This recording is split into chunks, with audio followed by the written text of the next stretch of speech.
দর্শক, আপনারা সকলে জানেন যে মধ্যপ্রাচ্যে যে চলমান সংঘাত হচ্ছে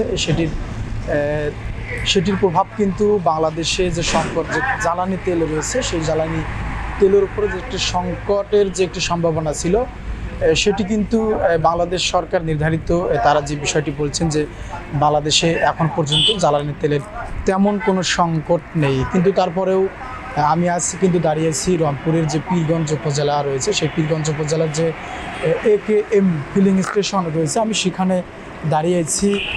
সেখানে আমরা দেখতে পাচ্ছি যেখানে কিন্তু সকাল থেকেই যারা মোটর সাইকেল আরোহী রয়েছেন এবং যারা সাধারণ কৃষক রয়েছেন, যারা ডিজেল দিয়ে মেশিন চালিয়ে যারা ফসলি জমি চাষ করেন, তারা কিন্তু এই পাম্পে এসেছেন ডিজেল নেওয়ার জন্য, এবং যারা মোটরসাইকেল চালক রয়েছে তারা কিন্তু এসেছেন চিজি আইসক্রিমের সাথে ভেলভেটি কেকের মিশ্রণে পোলার রেড ভেলভেট আইসক্রিম।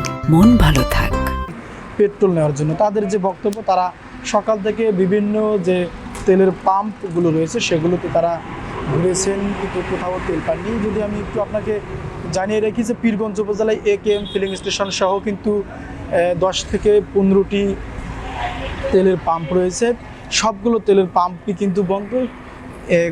তারা কিন্তু বিভিন্ন তেলের পাম্পে ঘুরেও কিন্তু তাদের যে চলাচলের জন্য যে তেলটি প্রয়োজন সেটিও কিন্তু তারা এখনও পাননি। আমরা জানি যে সরকার কিন্তু বলেছেন যে তেলের সংকট সম্ভাবনার কারণে অপচয় কম করার কথা বলেছেন, এবং সেখানে কিন্তু তারা বলেছেন যে একটি মোটরসাইকেল চালক প্রতিদিন 200 টাকা তেল নিতে পারবেন।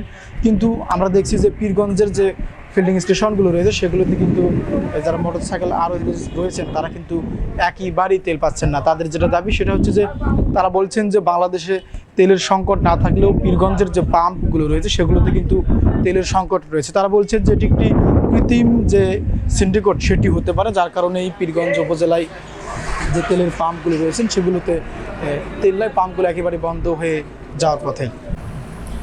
হুন্ডাতে তেল নেওয়ার জন্য আসছি, কিন্তু তেল পাচ্ছি না পাম্পে।